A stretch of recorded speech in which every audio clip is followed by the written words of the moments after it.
로마서 12장 4절부터 8절까지의 말씀을 우리 한 절씩 교독해서 봉독합니다. 제가 4절 먼저 읽습니다. 우리가 한 몸에 많은 지체를 가졌으나 모든 지체가 같은 기능을 가진 것이 아니니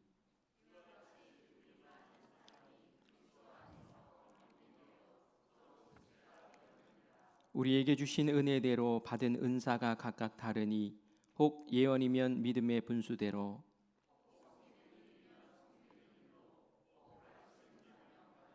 함께 읽습니다.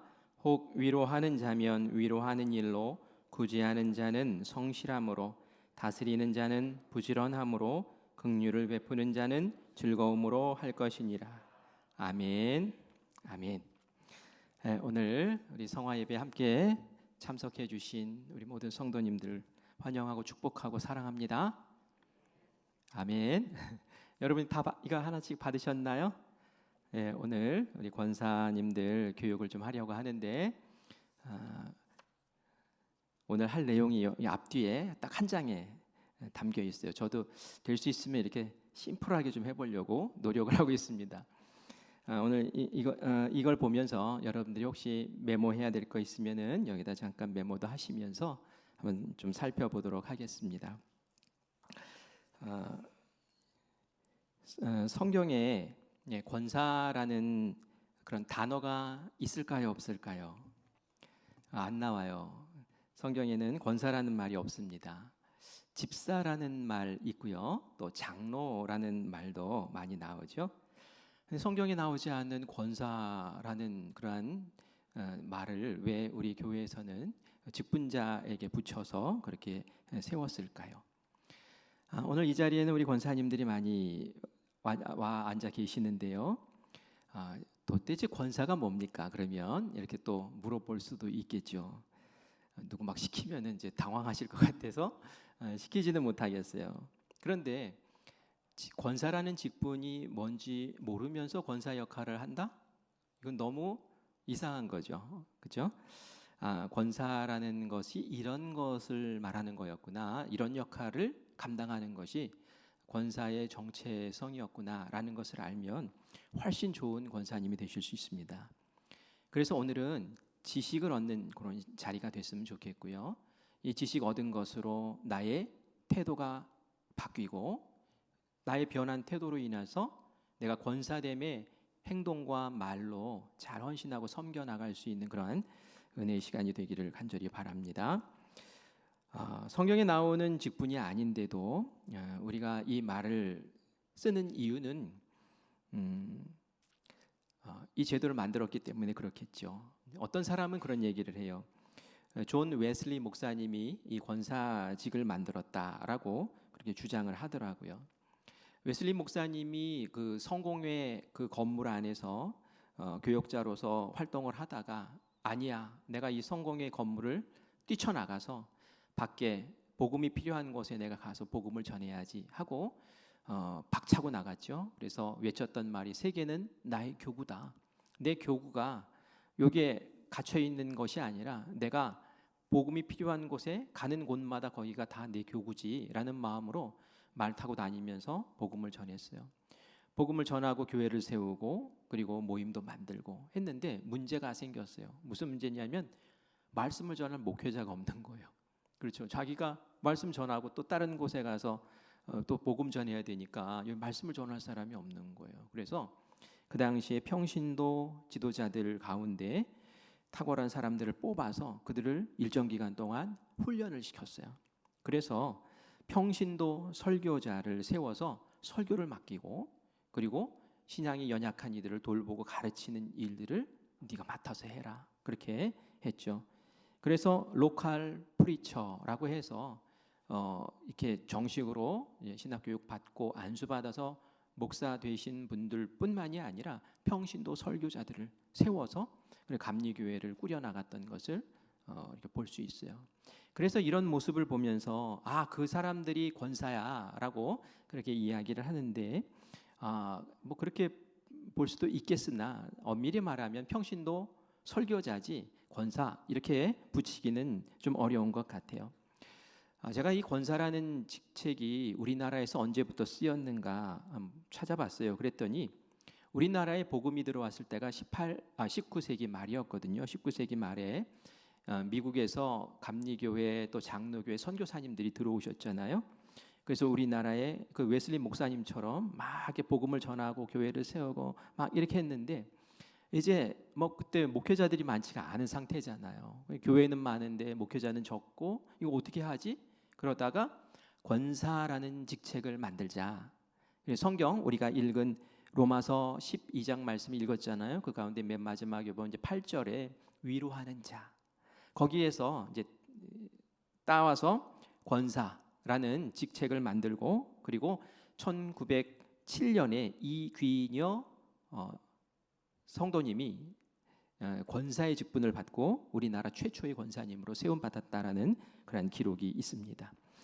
어찌됐든 우리가 이 사건들을 볼 때에 권사님은 목회자를 도와서 교회를 든든히 세우고 또 교회를 안정되게 이끌어 나가는 굉장히 중요한 중책을 맡았던 분들이었구나라는 것을 기억을 하면은 좋을 것 같습니다. 그리고 우리 권사의 어원을 먼저 좀 살펴보려고 해요. 권사라는 그 어원, 아까도 제가 얘기한 것처럼 위로하는 자에서 나왔다고 얘기를 한 것처럼 권사의 히라버는 파라클레이시스라는 단어인데요. 이것을 번역을 하면 그 의미는 권면, 격려, 간청, 위로, 위안 뭐 이런 다양한 뜻들이 있어요.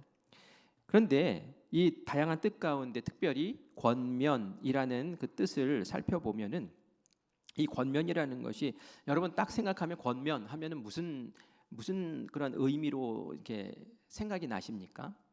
내가 누구에게 권면했어요. 내가 누구를 권면해야겠어요. 이렇게 하면은 누가 뭐 잘못된 행동을 한다든지 아니면 어긋난 길을 간다든지 그럴 때 그렇게 하면 안 돼요. 정신 차리세요.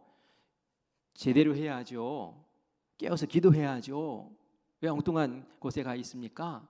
이러면서 이렇게 다독여주고 또 바른 길로 제시해주고 하는 것이 권면이다라고 이제 생각을 할 수 있겠죠. 물론 윗사람이 권위 있는 충고로 이제 이렇게 바른 길로 잡아주는 것도 권면이기는 해요. 그러나 이 권면의 뜻을 원래의 뜻을 보면은 결단, 결정, 상의, 충고 뭐 이런 뜻이 있는데 무슨 의미냐면은 어떤 일을 계획하고 어떤 일을 꾸려 나가려고 할 때에 앞서서 그것을 이렇게 하면 좋겠어요, 저렇게 하면 좋겠어요 하면서 지혜를 발휘해서 상의해주고 그 길을 열어주고 도와주고 하는 그것을 또 권면이라고 얘기를 해요.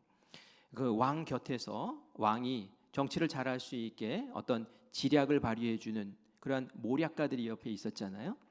이런 사람들도 이제 권면자라고 얘기할 수 있겠고 군대에서 이제 참모 이런 역할을 하는 사람들도 있는데 이런 것들을 이제 권면하는 역할이라고 할 수 있죠. 그래서 권면이라는 것이 단순히 잘못된 행위를 잡아주고 또 바른 길로 인도해주고 충고해주고 이런 것으로만 우리가 국한해서 생각할 것이 아니라 권면은 계획을 수립하는 것을 도와주고 또 일의 성취를 위해서 조언해주고 하는 그런 폭넓은 의미로 사용할 수 있는 거죠. 그래서 그런 뜻에서 권사라는 그런 단어가 생겨났다는 거예요. 그래서 권사라는 역할은 그런 역할을 하는 거구나라는 것을 우리가 좀 감을 잡을 수 있겠죠.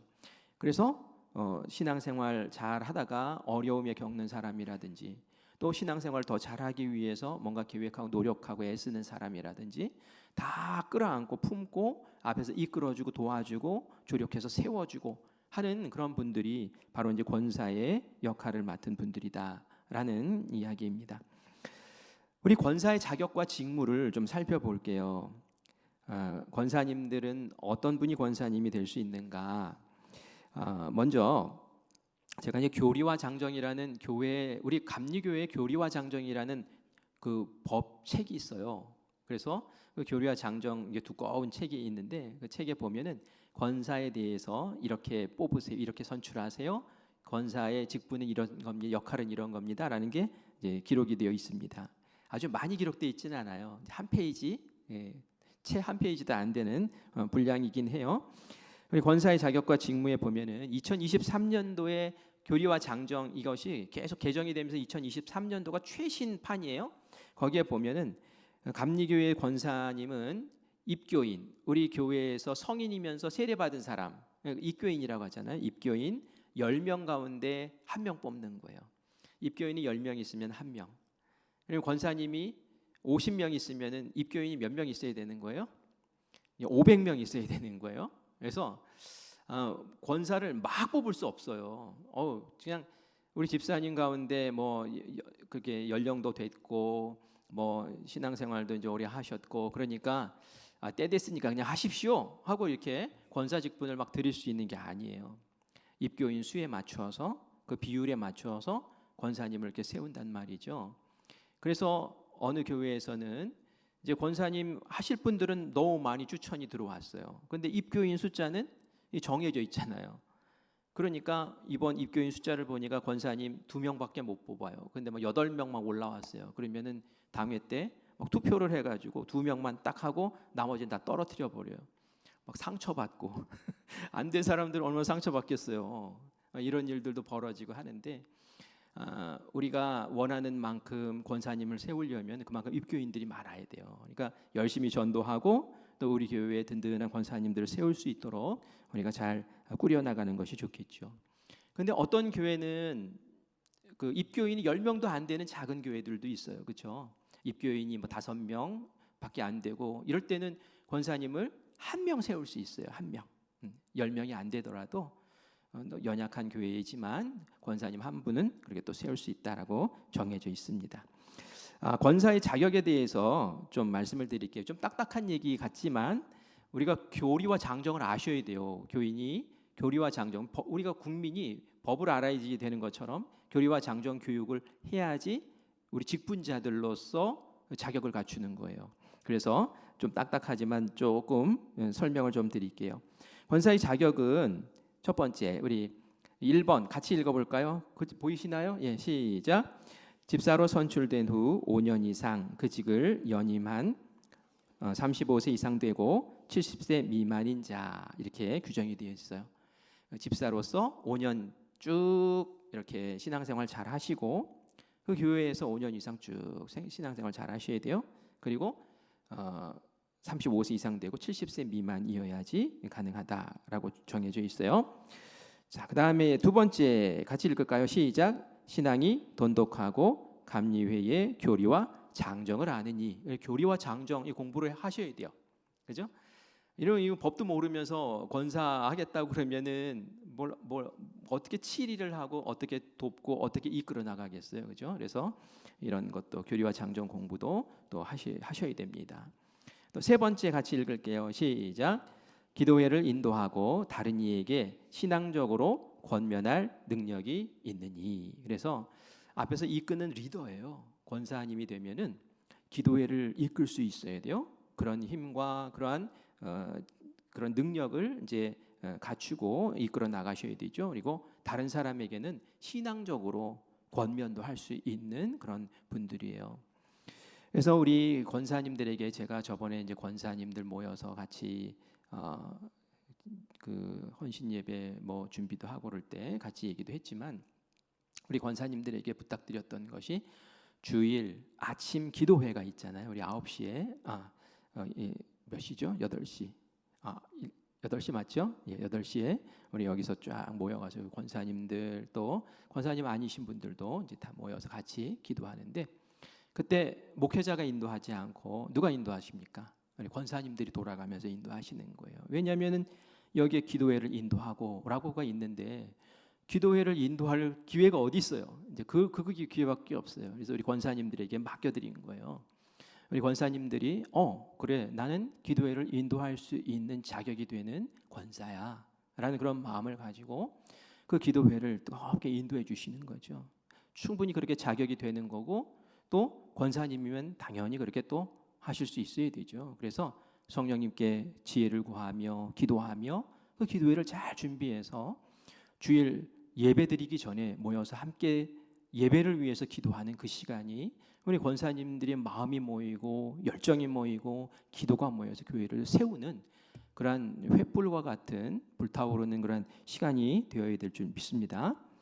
그리고 네 번째 같이 읽겠습니다. 시작. 감리회에서 제정한 권사 과정고시에 합격한 이 시험도 보셔야겠네. 예. 우리 권사님들 언제 제가 모임을 또 갖고 신천 권사님들 모임 갖고 그리고 또 제가 점검하는 시간도 좀 갖도록 하겠습니다. 이런 자격들이 기본적으로 이제 있어요. 그리고 제가 여러분들에게 나눠드린 여기에는 없지만 권사의 자격, 권사의 자세에 대해서 좀 몇 가지만 말씀을 드릴게요. 권사님들은 이제 내가 집사 때와는 좀 달라요. 내가 권사가 되었을 때는 어떤 마음을 가져야 되냐면 이런 자세를 가져야 돼요. 내가 맡은 일에 모든 사람에게 이제 스승이 되어야 된다라는 그런 마음을 가져요. 난 이전에는 학생처럼 배우려고 했다면 이제는 스승과 같은 위치에서 이제 가르치는 자야. 이 집사와 권사는 이렇게 이제 다른 이제 격이 달라지는 거예요. 내가 어떤 사역에 들어갔다. 그러면 그 사역의 리더로서 가르치는 스승의 역할을 해야 된다라는 그런 자세를 가져야 되는 거죠. 그래서 대부분의 우리 속회들도 보면은 속회 리더가 누구예요? 속회 지도자가 권사님들이 맡아서 하시잖아요. 그리고 각 부의 부장님들, 권사님들이 맡아서 하시고 말이죠. 이렇게 스승의 역할을 하는 겁니다. 두 번째는 뭐예요? 이런 일을 감당하기 위해서는 무엇이 필요합니까? 성령의 능력이 필요한 거예요. 성령의 능력으로 해야 하는 거지. 내가 사회에서 좀 했으니까. 교회와 사회는 달라요. 사회에서 막 잘 나가신 분이 교회에서 사회에서 했던 걸 막 적용하려고 그러면은 이 교회가 탈이 나요. 왜냐하면 교회의 정신은 다르거든요. 사회의 정신은 경쟁에서 이겨야지 된다면 교회의 정신은 벌어서 주고 죽고 사랑하고 섬기고 이게 정신이잖아요. 그래서 교회의 정신은 달라요. 성령의 능력을 받고 하나님의 말씀 안에서 해야 되는 거죠. 자, 세 번째 우리 같이 읽을까요? 시작. 권사는 교회에 보람 있는 유산을 남겨놓아야 하겠다는 자세가 필요하다. 내가 이 교회에서 권사로 세움 받았는데 내 권사로서 지내면서 그리고 권사로 여기에서의 사역을 마치고 딱 마감할 때까지 내가 뭔가 이 교회에 훌륭한 하나님께서 보실 때 정말 잘했다라고 인정할 귀한 유산을 내가 하나는 남겨야겠다라는 그런 마음으로 해보시라는 거예요. 그냥 시키는 대로 하고 그냥 어느 대가다가 이렇게 끝나겠지? 이게 아니라 내가 권사를 맡았을 그때에 뭔가 교회의 역사 가운데 아름다운 어떤 족적으로 필적으로 남을 수 있는 그러한 열매들을 내가 권사 때에 꼭 이루어내야겠다라는 그러한 열정과 적극성과 뜨거운 마음으로 도전하는 그런 자세가 필요하다는 말이죠. 우리 그런 권사님들 되시기를 바랍니다. 네, 그래요. 우리 이제 세 번째 권사의 직무를 볼게요. 권사의 직무. 이건 교리와 장정에 나오는 거예요. 그래서 교리와 장정 공부한다라는 생각으로 같이 한번 읽어봅시다. 첫 번째 시작. 담임자의 지도에 따라 기도회를 인도한다. 기도회 인도하는 거 아까도 말씀드린 것처럼. 그런데 중요한 것이 담임자의 지도에 따라예요. 내 마음대로 막 하시면 안 돼요. 어떤 사람이 우리 교회에 기도가 좀 필요하네. 그래서 나 권사니까 사람들 모아가지고 한번 해보자 하고 은밀히 모아서 그렇게 하면 안 돼요. 어떻게 해야 돼요? 목사님 이렇게 하면 어떨까요? 얼마 전에 집사님 한 분이 저한테 카톡으로 이렇게 연락을 주셨어요. 우리 다니엘 프로젝트 아이들 지금 가서 열심히 하고 있는데 목사님 제가 이렇게 기도 보낸 부모님들 이렇게 의견 좀 물어보고 같이 기도할 수 있는 분들 계시면 기도를 같이 좀 모아서 해도 될까요? 이렇게 연락을 하더라고요. 저는 그렇게 하세요. 너무 좋은 생각입니다. 제가 이렇게 얘기한 거예요. 이렇게 허락을 받고 또 지도를 받고 그렇게 하는 거죠. 그래서 기도회를 인도하는데 담임 목사의 지도를 받아서 따라서 그렇게 한다라는 것, 그것이 교리와 장정에 나옵니다. 우리 두 번째 같이 읽을게요. 신자를 신방하고 낙심한 이들을 권면하며 불신자에게 전도한다. 그래요. 이 말씀 너무 좋아요. 신자를 신방하고 우리 권사님들이 신방하셔야 되는 거예요. 권사님들이 대부분 이제 속장을 맡고 계시기 때문에 속회원들을 잘 알잖아요. 이번 주일에 안 보이네. 수요일에 계속 안 보이네. 무슨 일이 있나? 그러면 이 속장님들이 이제 찾아가시는 거죠. 이 권사님들이 찾아가시는 거예요. 무슨 낙심한 일들이 있는지 추스려주고, 그리고 담임 목사에게 또 부교역자들에게 이러한 일들이 있습니다 하고 이게 전해주시고, 그리고 불신자에게 전도하고, 성도들을 관리하는 일들을 우리 권사님들이 하시는 거예요. 나 관리받고 싶어 이게 아니라 이제는 스승이 되는 것처럼 나도 성도들을 관리하는 사람이야. 이 정체성을 확 바꿔야 돼요. 언제까지 관리만 받고 싶으십니까? 그러면 안 되죠. 내가 이제 권사가 되었으니 이제는 나는 관리하는 사람이야 라는 마음으로 이렇게 살피고 돌보고 세워주는 역할을 합니다. 네 번째는 자기가 수행한 직무를 우리가 이제 구역회 당회 때 서식으로 보고하잖아요. 이제 이렇게 사역했습니다라고 보고도 해야 되는 거죠. 권사의 모델로서 성경에서 한 인물을 꼽으라면은 바나바를 꼽을 수 있어요. 제가 이전에 우리 권사 헌신 예배 때 바나바를 인물로 삼아서 제가 헌신 예배 설교를 한 적이 있더라고요. 이 바나바가 정말 권사님으로서의 참 모델이에요, 모델. 사실 바나바는 목사님이었죠. 안디옥 교회를 이끌어 나갔던 목사님이었죠. 그러나 우리 권사님들이 바나바 같으면은 너무 좋겠다라는 그런 생각을 해서 그렇게 말씀을 전했는데 나중에 한번 찾아보세요. 네. 한번 그 영상으로 다시 한번 보셔도 좋을 것 같고, 오늘 이 바나바가 가지고 있는 권사로서의 어떤 그런 모범적인 부분을 몇 가지만 좀 짚어볼게요. 이 바나바라는 사람은 구브로에서 출생한 섬 사람이죠. 그런데 이 사람이 출신은 레위인이었고요. 원래 이름은 요셉이었어요. 요셉. 바나바는 별명이었어요. 별명. 이 별명은 그냥 붙이지 않잖아요. 그 당시 사람들이 이렇게 보았을 때에 저 사람 참 특이하다. 좀 저럴 수 있지? 그러면서 그 모습 보고 별명을 붙여주잖아요. 그런데 이 바나바에게 붙여진 그 별명이 바로 바나바라는 것이었고요. 이 바나바의 뜻은 뭐였습니까? 위로의 아들, 그리고 권위자, 권면하는 사람이란 뜻이에요. 그래서 이 바나바의 그 붙여진 별명 자체가 지금으로 말하면 권사, 이렇게 됐다라는 거예요. 그런데 이 바나바가 가지고 있었던 이 특징적인 것들이 한 4가지가 있어요. 더 많지만 4가지만 뽑으면 이렇습니다. 우리 첫 번째 우리 같이 읽겠습니다. 1번 시작. 성령과 믿음이 충만한 사람이다. 그래서 바나바는 성령과 믿음이 충만한 사람이었다라고 성경에 나와요. 사도행전 11장 24절입니다. 같이 읽습니다. 바나바는 착한 사람이요 성령과 믿음이 충만한 사람이라. 이에 큰 무리가 주께 더하여지더라. 아멘, 아멘. 여러분 착한 사람 좋아하죠? 저도 착한 사람 좋아해요. 그런데 착하기만 하고 성령 충만하지 못하면은 아무것도 아니에요. 착하지만 성령 충만해야 돼요. 그죠? 그래서 성령님의 영에 사로잡히고 성령이 충만해야 된다는 얘기예요. 성령 충만의 이야기가 앞에서도 나오고 계속 나오죠. 권사님들은 성령 충만을 사모하고 기도하셔야 돼요. 내가 권사가 됐는데 성령 충만하지 못해, 능력이 없어, 이러면은 권사 역할을 어떻게 감당하겠어요? 스승의 역할을 하고 권면하는 역할을 하고 이끄는 역할을 해야 되는데 내가 성령 충만하지 못하면은 정말 부끄러운 거예요. 그래서 깨어서 기도하면서 나 성령 충만하게 해주세요. 그리고 성령의 능력으로 나에게 맡기신 권사의 직분 감당하게 해주세요. 이것이 첫 번째 기도 제목이 되어야 될 줄 믿습니다. 그리고 이제 두 번째 같이 읽습니다. 시작. 헌신적인 봉사의 모범자이다.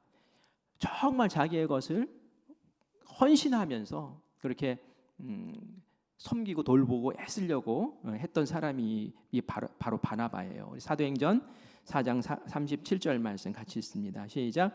그가 밭에 있음에 팔아 그 값을 사도들의 발 앞에 두니라. 이게 무슨 말씀인지 여러분 다 아시죠? 바나바가 어디 출신이라고요? 구브로 출신, 섬 출신이었어요. 그런데 이 바나바가 교회에서 같이 은혜 받고 같이 공동생활 같이 하고 이러다 보니까 이제 성령 충만하고 하다 보니까 이전에 보지 못했던 것들이 보여요. 이들이 그냥 성전에 모여서 예배드리고 끝나는 게 아니라 가정에 가서 찾아가서 그 가정에서 같이 예배드리고 돌보다 보니까 이 집 가니까 너무 없어. 저 집 가니까 너무 가난해. 너무 마음이 아픈 거예요. 그래서 이러면 안 되지 하는 치근한 마음, 긍휼한 마음이 성령 충만하니까 드는 거예요. 그래서 뭐 줄 거 없을까 생각해 보니 구브로 섬에 아버지에게 물려받은 유산이 땅이 있는 거예요. 밭이 있는 거예요. 야, 이거 팔자. 내가 이거 땅에 두고 이거 굴린다고 뭐 얼마나 살겠어. 내가 천국 갈 게 확실한데 내가 이 땅에 뭘 쌓아두겠어 해가지고 그 밭을 다 팔아서 그걸 가지고 사도들에게 갖다 바친 거죠. 그러면서 사도들에게 이걸 잘 나눠서 필요한 사람들에게 골고루 좀 분배해 주십시오라고 했죠. 이것이 모범이 돼가지고 모델이 돼서 이 사람 저 사람 그런 일을 하지요. 아나니아와 삽비라가 그거 따라 하려고 하다가 이 성령 충만하지 못하니까 어떻게 해요? 일부를 싹 숨기고 그리고 나서는 거짓말했다가 너 성령을 속이려고 하느냐 그러면서 성령 충만하지 못하니까 그런 일도 벌어지는 거예요. 그래서 그 벌 받는 모습도 나오지 않습니까? 그래서 헌신하고 봉사하는 일에 이렇게 아낌없이 하는 거예요. 우리 권사님 가운데 나는 이렇게까지 하기가 어려운데 여러분이 가지고 있는 그 시간과 또 능력과 은사를 통해서 또 그렇게 하시면 되는 거예요. 물질이 없습니다. 밭이 없는데 없으면 내가 가지고 있는 시간 뭐 그런 것들로도 할 수 있으니까 내가 할 수 있는 것이 무엇인가라는 것을 잘 생각해 보면서 헌신하는 모범자로 이게 서는 것이 중요하죠. 자, 우리 세 번째 바나바가 어떤 사람인지 또 같이 보겠습니다. 시작. 중재인으로서 화해하는 일에 힘쓴 사람. 누구와 누구를 화해시켰는지 여러분 아시죠? 사도행전 9장 27절입니다. 같이 읽겠습니다. 바나바가 데리고 사도들에게 가서 그가 길에서 어떻게 주를 보았는지와 주께서 그에게 말씀하신 일과 다메섹에서 그가 어떻게 예수의 이름으로 담대히 말하였는지를 전하니라. 아멘. 바나바가 지금 데리고 사도에게 갔다라고 얘기하는데 누구를 데리고 사도에게 간 거예요? 바울이죠. 바울. 그죠? 바울이 예수 믿는 사람들 다 핍박하고 또 죽이는 일도 하고 했던 그 원수 같은 바울. 근데 이 바울이 예수님 만나서 변화되죠. 누가 믿어요? 그런데 예수 믿었다고 누가 그와 친구가 되어 줍니까? 다 피하죠. 언제 본색을 드러낼지 몰라. 저거 위장술이야라고 그렇게 생각하고 있을 때 바나바는 그 바울의 변화된 것들, 겪었던 사건들 다 아는 거예요. 그리고 바나바가 그냥 보고 넘길 수가 없는 거예요. 그래서 그를 데리고 사도들에게 가서 사도들 사이에서 화해자가 돼서 중재자가 돼서 마치 중매하는 사람처럼 바울을 소개해주고 또 사도들의 마음을 열어주고 해서 결국은 사도와 이 바울이 만날 수 있는 일을 이렇게 잘 주선해주는 것을 보지요. 뭡니까? 화해 역할을 하는 거예요. 누가 나를 화해 좀 시켜줬으면 좋겠어가 아니라 권사님이 되면은 권사님은 화해하는 중재자의 역할을 이렇게 잘 감당해야 된다라는 것을 이제 아셔야 되죠. 이 권사님들이 있는 곳에는 늘 평화가 있어야 돼요.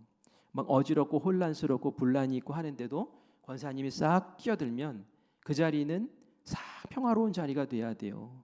권사님이 들어갔는데 더 혼란스럽고 더 어려워지면 권사가 아니에요. 권사는 화해하는 자잖아요. 권사는 위로하는 자잖아요. 권사는 격려하는 자고 중재하는 자잖아요. 내가 있는 곳에 내가 권사로서 싹 그 안에 개입을 했으면 그 어려웠던 관계들도 싹 녹아지고 이게 평화로운 관계로 엮어지는 그러한 일을 내가 권사이기 때문에 해야 되는구나라는 그러한 마음을 가지고 성령 충만 받는 이유가 바로 이것 때문이 아니겠습니까? 그렇게 해야 되죠. 우리 이제 네 번째 같이 또 읽겠습니다. 시작. 전도에 힘쓴 사람. 전도에 힘쓴 사람이에요. 어느 정도 전도에 힘썼을까요? 우리 사도행전 13장 4절 5절 2절 같이 읽습니다. 시작. 두 사람이 성령의 보내심을 받아 실루기아에 내려가 거기서 배 타고 구브로에 가서 살라미에 이르러 하나님의 말씀을 유대인의 여러 회당에서 전할세 요한을 수대원으로 두었더라. 아멘. 이게 바울과 함께 선교 여행 떠났던 사람이 바나바잖아요, 그죠? 인생을 바울과 함께 이렇게 선교에 영혼 구원하는 일에 바쳤던 사람이기도 해요. 그래서 영혼 구원하는 일에 늘 마음을 쓰고 그것이 삶의 목적이 되고 늘 관심 갖고 입에서 영혼 구원해야지 하는 말이 늘 나오고 그게 권사님이라는 거예요. 권사 직분 받았으니까 나는 집사보다 높아 하면서 에헴 이러고 있으면 안 되고 바로 지금 이 바나바가 했던 것과 같은 성령 충만으로 섬기고 봉사하고 화해시키고 그리고 영혼 구원하고 하는 그 일 하는 것이 이 권사님들이 하셔야 되는 그런 역할이다라는 것이죠. 오늘 제가 한 분 이제 그 사업장 신방을 하면서 이런저런 얘기를 하다가 기도 제목을 봤어요. 기도 제목이 쫙 몇 가지가 있는데 그 중에 한 가지가 이런 기도 제목이 있더라고요. 제가 한 영혼 구할 때마다 성경을 한 권씩 선물할 수 있도록 그렇게 해주세요. 저의 가장 간절한 기도 제목입니다. 그런데 300권 성경을 전할 수 있게 해주세요. 그럼 몇 명 전도하겠다는 얘기예요? 300명 하겠다는 얘기, 300명 하겠다. 하고 싶다는 거예요. 열정이 있는 거예요. 어느 권사님일까요? 안 알려줘요. 집사님이에요. 네. 그래서 제 마음에 그런 생각 가졌어요. 우리 권사님 같은 집사님이네. 이제 이런 생각을 했어요. 우리 권사님들 마음에 그런 마음이 있습니까? 올해에 나도 한 영혼 구원해야지. 올해는 내가 꼭 영혼 구원해야지. 그런 마음이 있느냐고요. 그런 마음 없으면 권사님 아닌 거예요. 그냥 직분만 권사님이지. 그게 무슨 권사님이에요? 권사님 다와야 권사님 아닙니까? 그죠? 그래서 이거 야단치는 거 아닙니다. 도전하는 거예요. 도전하는 거예요. 문을 지금 두드리는 거예요. 이런 생각 전혀 안 하고 있었다면 맞아. 바나바가 그렇게 살았지. 성령 충만했지. 헌신 봉사했지. 그리고 중재하고 화해하는 그 일에 앞장섰지. 그리고 영혼 구원하는 일에 정말 목숨 바쳐 최선을 다했지. 그러니까 별처럼 빛났지. 이름만 권사가 아니라 그런 권사 돼야겠다라는 그런 각오를 다시 한번 하시기를 간절히 바랍니다. 우리 네 번째 권사의 올바른 자세에 대해서 제가 잠깐 말씀을 드리면요. 권사님은 이제 신앙적으로 그리고 인격적으로 갖춰져야 돼요. 신앙적으로, 인격적으로. 그래서 이제 지적인 것도 많이 흡수를 해야 되고 받은 것으로 태도를 변화시켜야 되고 그리고 그것이 행동을 변화시켜서 권사다운 행동으로 이렇게 나타나는 것이 참 중요하죠. 근데 먼저 우리 신앙적인 자세를 볼게요. 권사님이 어떤 신앙적인 자세를 갖는 게 중요할까? 먼저는 성령 충만 얘기를 자꾸 했는데 그 성령 충만은 신앙을 위한 것 아니겠습니까? 그래서 신앙적인 자세를 잘 갖춰야 돼요. 네 가지 얘기를 이제 하려고 하는데 우리 같이 한번 쭉 읽어봅시다. 시작. 주일 성수하는 신앙적인 자세, 기도하는 신앙적인 자세, 물질 봉사의 신앙적인 자세, 성경 공부를 열심히 하는 신앙적인 자세. 그래서 성경 공부도 열심히 하셔야 돼요. 우리 수요 성화 예배 시간을 배우는 시간으로 하잖아요. 우리 권사님들 다 오셔서 배우세요. 우리 그런 얘기 있잖아요. 평생교육이라는 얘기 있잖아요. 평생교육. 저도 이렇게 세미나 있고 그러면은 그 온라인으로 신청해서 삼척이라서 서울까지 가고 이게 좀 힘들어요. 며칠씩 하는 교육은 또 가기도 어렵고 그래서 온라인으로 저도 앉아서 이렇게 또 배우고 익히고 아마 목회를 그만두는 그날까지 아마 계속 하지 않을까 싶어요. 배우는 거예요. 내가 목회한 게 얼만데 하면서 에헴 하고 있으면은 낙오되고 뒤처져요. 여러분들도 계속 배워야 돼요. 권사님이기 때문에 성경 공부하는 그 시간에. 그리고 주일 성수는 기본이죠. 그렇죠? 우리 권사님들 기본이죠? 아멘. 주일 성수는 기본이에요. 그냥 그거는 그냥 뭐 생명과 같은 거예요. 숨 쉬는 것 같은 거예요. 우리 권사님들이 주일 성수 안 하면 누가 주일 성수 하겠어요? 스승과 같은 분들인데, 그죠?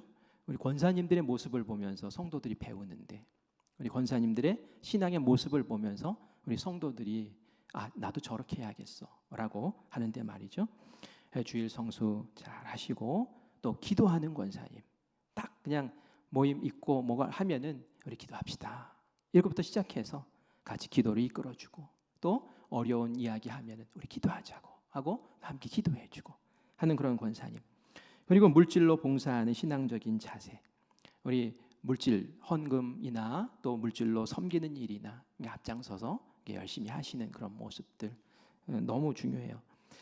이번에 그 윷놀이 할 때 경품이 엄청나게 많이 들어왔더라고요. 누가 그렇게 많이 하셨을까요? 권사님들이 많이 하신 것 같아요. 권사님들이 우리 권사님들이 그렇게 해주셔야 돼요. 우리 뭐 합시다라고 하면은 권사님들이 헌신하고 봉사하고 하면서, 그리고 물질로 봉사하는 일, 헌금하는 것은 기본적으로 하셔야 되는 거예요, 그죠? 우리 뭐 11조 또 뭐 무슨 뭐 각양의 어떤 선교 헌금 뭐 이런 것들도 내가 지금 등한히 하고 있고 하지 않았다라고 하면은 딱 점검해 보시고 정리하셔요. 우리 권사님들은 그렇게 하실 수 있잖아요. 제가 집사님들이면 일일이 가르쳐야 돼요. 근데 권사님들이면 하실 수 있는 거 아니에요? 권사님인데 11조 안 하신 분 계셨어요. 저한테 다 들어오거든요. 이번 주에 11조 하신 분들 감사헌금 하시면 쫙 들어와요. 제가 그걸 쭉 보고 기도를 합니다. 근데 권사님인데 안 하시는 거예요. 제가 그냥 불러서 얘기를 해야 되나 이런 생각도 했는데 안 하고 기도만 했어요. 근데 올해 11조 명단 가운데 그분 이름이 딱 올라오더라고요. 그래서 감사했어요. 근데 한편으로는 진작에 하셨어야 되는데 그런 생각이 들더라고요.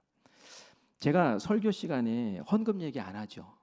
헌금 설교 제가 거의 안 하죠. 좋아요, 싫어요? 해야 돼요, 말아야 돼요? 해야 돼요. 해야 됩니다. 그런데 제가 왜 안 했을까요? 헌금 설교 때문에 시험 들어서 못 나오겠다는 얘기를 제가 언뜻 들었던 게 있었어요. 그러니까 위축이 돼가지고 내가 헌금 설교하면 또 이 교회는 헌금 내라고 그러고 막 그냥 물질로 막 그냥 이러고 이런다고 그러면서 또 시험 들까봐 이게 못 하겠더라고요. 근데 올해는 제가 헌금을 왜 해야 하는지 이제 한번 설교를 할 거예요. 헌금하는 것은 복 받는 일이기 때문에 당연히 해야 되죠. 어쩌면 제가 직무유기를 한 거예요. 그런데 물질에 대해서 헌물하는 것에 헌금하는 것에 대해서 우리 권사님들은 시험 들지 않을 줄 믿습니다. 당연히 지금 잘하고 계시고 또 아직 챙기지 못한 것이 있다면 또 이게 잘 챙기시는 우리 권사님들, 본이 되시는 권사님들 되시기를 간절히 바랍니다. 그리고 신앙적인 것뿐만이 아니라 인격적인 부분도 우리가 좀 잘 갖춰줘야 돼요. 우리 권사님은 인격적인 부분도 갖춰주셔야 돼요. 인격적으로 성숙하고 또 자아 훈련을 좀 많이 하셔야 되죠. 그래서 남들이 보면은 와, 저 권사님 보면 존경스러워. 이제 이게 나와야 되는데 권사님들이 가장 이렇게 사람들과의 관계 속에 가장 많이 보여지는 게 뭘까요? 그건 말이에요, 말. 그죠? 말이 가장 많이 나오는 거예요. 그래서 특별히 언어에 대해서 훈련을 많이 하셔야 돼요. 우리 언어 훈련 가운데 우리 몇 가지 봅시다. 인간관계에서 언어는 소통의 수단이지만 또 마음의 표현이기도 해요. 말 들으면 그 사람의 마음을 알 수 있고 속을 들여다볼 수 있잖아요. 억양만 들어도 알잖아요. 지금 뭔가 꼬였구나. 그러니까 알 수 있단 말이에요. 그래서 감정의 표현이기도 한데 우리 이 권사님들은 이런 말씀 하셔야 됩니다. 우리 거기 불평하는 말 대신 좀 읽을까요? 시작. 불평하는 말 대신에 남을 칭찬하는 말, 그렇죠? 또 남을 저주하는 말 대신에 축복하는 언어, 이간질하는 말 대신에 화해 다리를 놓는 언어, 실망 안겨주는 말 대신에 용기를 주는 언어, 그리고 속된 말 하지 말고 어떤 말 하라고요? 신앙적인 이야기하고.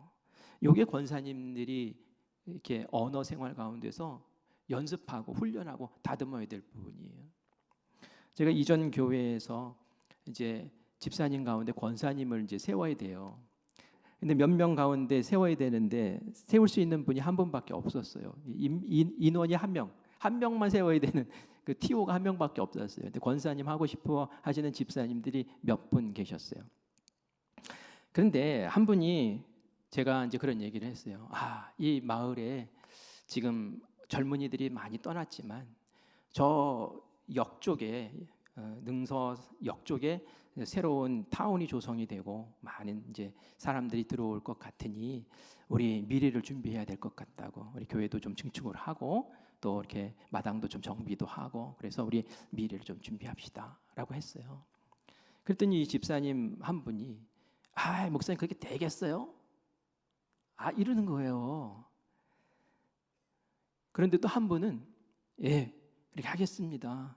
제가 좀 알아보겠습니다. 어떻게 하면 좋을까요? 누가 권사님 됐을까요? 그냥 아시죠? 그게 되겠어요? 잡치는 소리 하시는 분 계시. 매사에 부정적이고 매사에 안 된다고 그러고 긍정적인 사고와 또 믿음의 그 언어와 이런 것들을 쓰시는 분이 권사님이 됐을 때 교회가 살지. 매사에 이건 안 되고 저거는 뭐 왜 모자라고 저거는 어떻고 대하는 제시 못하면서 계속 이게 찍고 이러면 말이죠. 권사 되면 교회가 어려워져요. 그래서 내가 권사가 되었다면 말에 대해서도 정말 이제 복스러운 말들, 화해의 말들, 용기 주는 말들 이런 말들로 잘 세워주는 역할들을 잘 하셔야 됩니다. 또 태도에 대해서도 이제 훈련을 해야 되는데 어떤 태도를 가져야 될까요? 우리 빨간 글씨만 읽겠습니다. 시작. 진실하고 또 겸손하고 또 품위 있고 그리고 신앙적이고 남에게 좋은 영향을 미치고. 근데 권사님이 되면 품위가 있어야 돼요. 그냥 막 이렇게 하면 안 돼요. 권사답게 품위가 있어야 되죠. 목사답게 품위가 있어야 되고요. 그렇죠? 그래서 우리 권사님들답게 품위가 있으셔야 돼요. 발끈발끈 하시면 안 돼. 품이 있으셔야 돼요. 그리고 사고의 훈련, 제가 조금 전에 벌써 말씀을 드렸어요. 그 다음 사고의 훈련은 어떤 게 있습니까? 긍정적이고 믿음의 사고, 이제 그렇게 하는 것이 중요하다라는 말이고요. 이제 네 번째 마지막이에요. 이제 다 끝났습니다. 네 번째 뭐죠? 용서에 대한 훈련. 권사님이 되었을 때는 예수님 닮아야 돼요. 예수님 정의롭지만 정의보다 더 큰 사랑이 있었잖아요. 그 사랑으로 용서해야 돼요. 용서의 그릇이 커야 돼요. 그래서 우리 요한일서 4장 9절에서 11절까지의 말씀 우리 쭉 같이 읽겠습니다. 시작. 하나님의 사랑이 우리에게 이렇게 나타난 바 되었으니 하나님이 자기의 독생자를 세상에 보내심은 그로 말미암아 우리를 살리려 하심이라. 사랑은 여기 있으니 우리가 하나님을 사랑한 것이 아니요 하나님이 우리를 사랑하사 우리 죄를 속하기 위하여 화목제물로 그 아들을 보내셨음이라. 사랑하는 자들아 하나님이 이같이 우리를 사랑하셨은즉 우리도 서로 사랑하는 것이 마땅하도다. 11절 다시 한번 읽습니다. 사랑하는 자들아 하나님이 이같이 우리를 사랑하셨은즉 우리도 서로 사랑하는 것이 마땅하도다. 아멘. 아멘. 더 부연 설명하지 않을게요. 하나님이 우리를 이렇게 사랑하셨던 것처럼 그렇게 사랑하자. 이것이 우리 권사님들에게 주시는 용서와 또 사랑의 말씀입니다. 우리 마지막 넘겨주세요. 우리 저거 같이 읽고 마치도록 하겠습니다. 권사는 시작. 권사는 교회 안에서 결코 명예직이 아님을 기억해야 합니다. 그 사명이 막중하고 귀하다는 사실을 인식하고 하나님께로부터 받은 사명을 잘 감당해야 합니다. 그 다음 시작. 권사의 직임은 성숙된 신앙 인격을 가지고 남을 권면하고 위로하며 격려하고 화해자로서 전도인의 사명을 감당하는 것입니다. 이게 요약한 거예요. 여러분들이 우리 기존의 권사님으로서 역할을 잘 감당하신 분들도 다시 한번 또 새롭게 마음을 한번 정비해 보시고, 내가 이런 부분을 좀 느슨하게 지금 놓치고 있었구나라는 것은 고삐를 한번 조이고, 그리고 이제 신천 권사님으로 세움받는 분들은 집사와 다르구나 권사는, 그거 다시 한번 깨달으면서 내가 이제 권사가 되었으니 권사다운 품위 있는 모습으로 나에게 주신 역할들을 잘 감당해야겠구나라는 마음으로 기도하면서, 직분 위에서도 기도하면서 그렇게 우리 교회를 든든히 세워나가는 주님의 귀한 일꾼들 되시기를 간절히 축원합니다.